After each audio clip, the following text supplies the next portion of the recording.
Hello students, this is Mrs. Sonal Patil. We had begun the chapter biomolecules, of which today we will study about metabolic basis for living. Already we studied in the last class about metabolic reaction, metabolism, types of metabolism. Metabolic pathways can lead to a more complex structure from a simpler structure or lead to a simpler structure from a complex structure. The former cases are called biosynthetic pathways or anabolic pathways. The latter constitute degradation and hence are called catabolic pathways. So metabolism or metabolic pathways are of two types: anabolic pathways and catabolic pathways. Anabolic pathways consume energy. Assembly of a protein from amino acid requires energy input, so it is an anabolic pathway. On the other hand, catabolic pathways lead to a release of energy. For example, when glucose is degraded to lactic acid in our skeletal muscle, energy is liberated. This metabolic pathway from glucose to lactic acid, which occurs in 10 metabolic steps, is called glycolysis, which you are going to study in the further chapters. So glycolytic pathway is nothing but it is a catabolic pathway where there is release of energy. Living organisms have learned to trap this energy liberated during degradation and store it in the form of chemical bonds. As and when needed, this bond energy is utilized for biosynthetic, osmotic, and mechanical work that we perform. The most important form of energy currency in living system is the bond energy in a chemical reaction called ATP, that is adenosine triphosphate. The living state. At this level, you must understand that the tens and thousands of chemical compounds in a living organism, otherwise called metabolites or biomolecules, are present at concentrations characteristic of each of them. So each metabolite or the biomolecule has its own concentration which is present in the organism. For example, the blood concentration of glucose in a normal healthy individual is about 4.5 to 5 mm, while that of hormones would be in nanograms per ml. The most important fact of biological system is that all living organisms exist in a steady state characterized by concentrations of each of these molecules. These biomolecules are in a metabolic flux. Any chemical or physical process moves spontaneously to equilibrium. The steady state is a non-equilibrium state. So remember, steady state is a non-equilibrium state. So as I told you, biological system, that is nothing but the most important fact of the biological system is that all living organisms exist in a steady state, and this steady state is a non-equilibrium state. One should remember from physics that systems at equilibrium cannot perform work. As living organisms work continuously, they cannot afford to reach equilibrium. Hence, the living state is a non-equilibrium steady state to be able to perform work. Living process is a constant effort to prevent falling into equilibrium. This is achieved by energy input. Metabolism provides a mechanism for production of energy. Hence, the living state and metabolism are synonymous. Without metabolism, there cannot be a living state. So without metabolism, living state cannot exist. So this is about the living state. Coming to the enzymes. Almost all enzymes are proteins. There are some nucleic acids that behave like enzymes. These are called ribozymes. An enzyme, like any protein, has a primary structure, that is amino acid sequence of a protein. An enzyme, like any protein, has secondary structure and tertiary structure. So remember, since enzyme is a protein, it is having a primary structure, secondary structure and tertiary structure. According to tertiary structure, the backbone of protein chain folds upon itself. The chain crisscrosses itself and hence many crevices or pockets are made. One such pocket is the active site. So active sites are present on the Enzymes, very important to remember about active sites. An active site is nothing but active site of an enzyme is a crevice or a pocket in which the substrate fits. So you already know that enzymes fasten the rate of chemical reactions. So these substrates attach to the active sites of the enzyme. Thus enzymes through their active sites catalyze reactions at a higher rate or high rate. Enzyme catalysts differ from inorganic catalysts in many ways, but one major difference needs to be mentioned. Inorganic catalysts work efficiently at high temperatures and high pressure, while enzymes get damaged at high temperature, say about 40 degrees centigrade. That is the difference between the both. Enzymes isolated from organisms who normally live under extremely high temperatures are stable and retain their catalytic power even at high temperatures. Thermostability is thus an important quality of such enzymes isolated from thermophilic organisms. Chemical reactions. Chemical compounds undergo two types of changes. A physical change simply refers to a change in shape without breaking of the bonds. This is a physical process. Another physical process is a change in state of matter when ice melts into water or when water becomes vapor. So here the state of matter is changing. These are also physical processes. However, when bonds are broken and new bonds are formed during transformation, this will be called a chemical reaction. For example, is given here the reaction, chemical reaction, you can just see. So here in the chemical reaction, the bonds are broken and new bonds are formed during the chemical reaction. Similarly, hydrolysis of starch into glucose is an organic chemical reaction. Rate of physical or chemical process refers to amount of product formed per unit time. Rate can also be called velocity if the direction is specified. Rates of physical and chemical processes are influenced by temperature among other factors. A general rule of thumb is that rate doubles or decreases by half for every 10 degree centigrade change in either direction. Coming to enzyme action, the chemical which is converted into product is called substrate. Hence, enzyme, that is proteins with a three-dimensional structure including an active site, convert a substrate into product. Symbolically, this can be depicted as S to P. It is now understood that the substrate S has to bind the enzyme at its active site within a given cleft or pocket. So this we have already discussed. So substrate should join to the cleft on the enzyme, which is called as active site. The substrate has to diffuse towards the active site. There is thus an obligatory formation of an enzyme substrate complex. E stands for enzyme. This complex formation is a transient phenomena.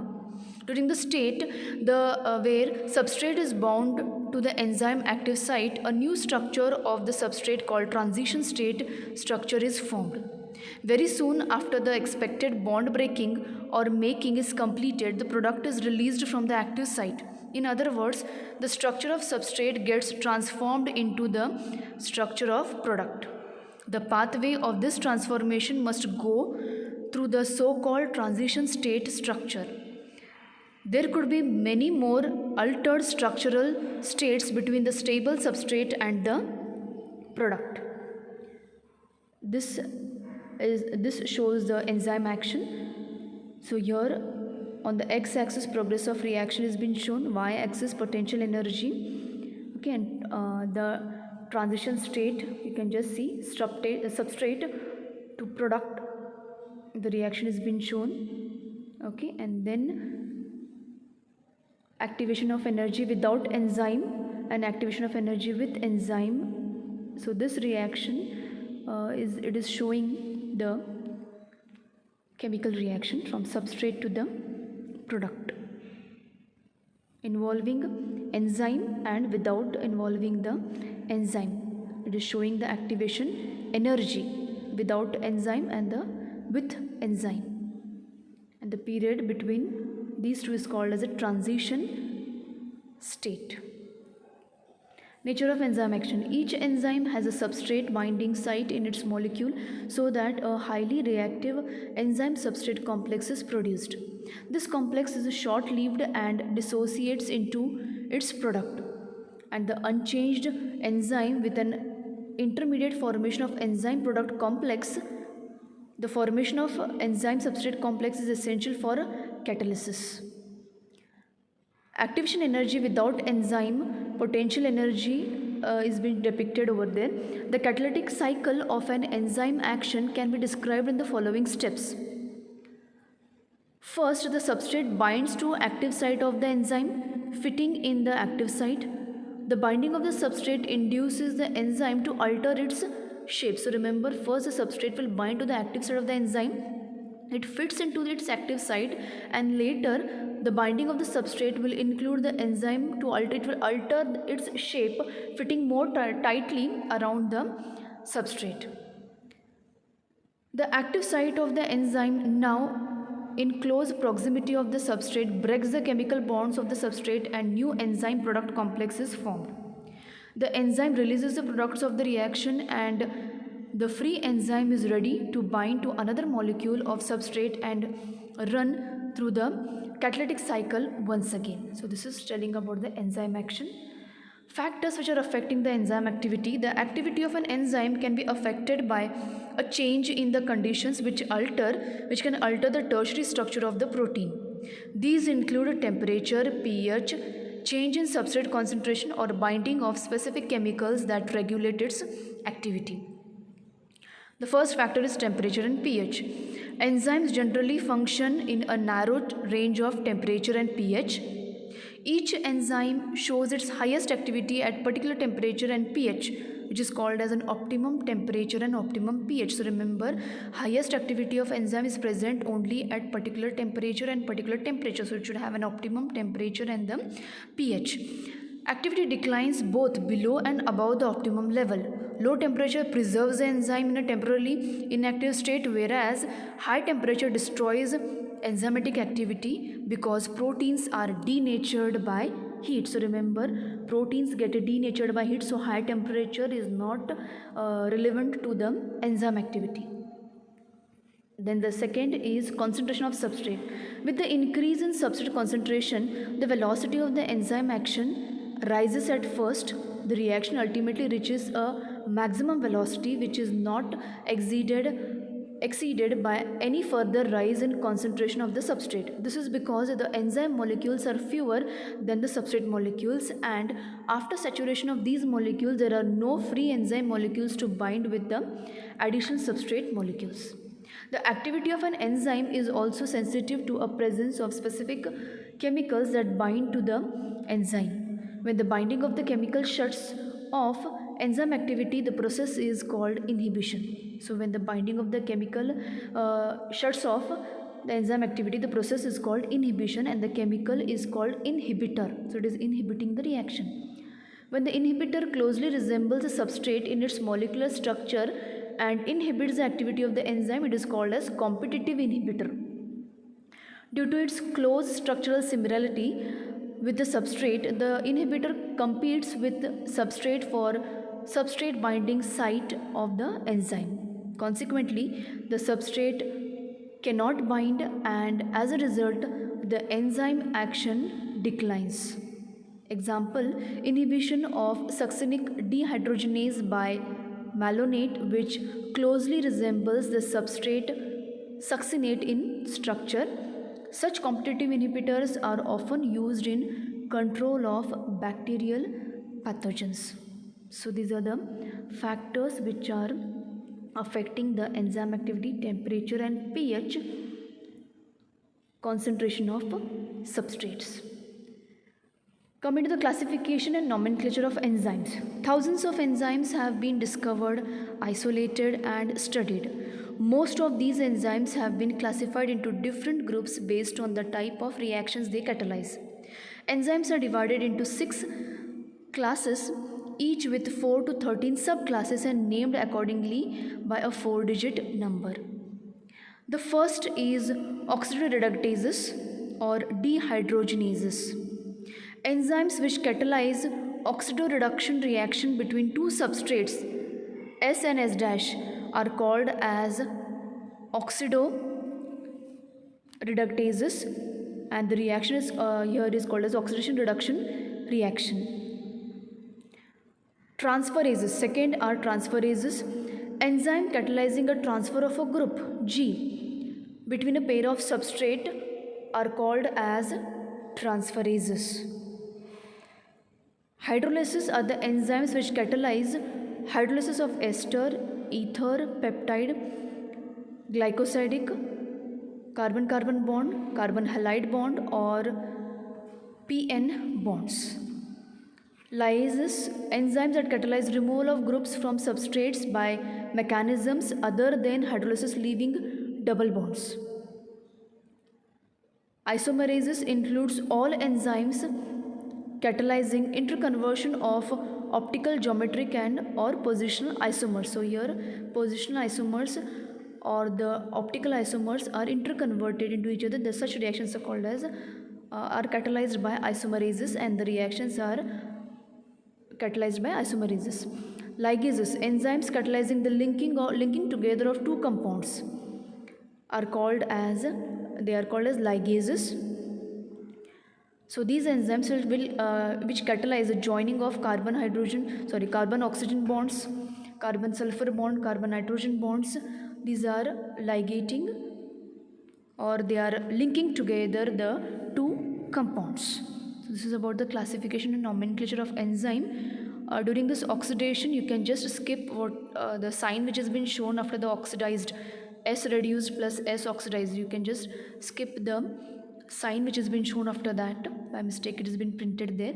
So these are the types of enzymes: oxidoreductases, transferases, hydrolases, lyases, isomerases, and ligases. So this was about the classification of enzyme.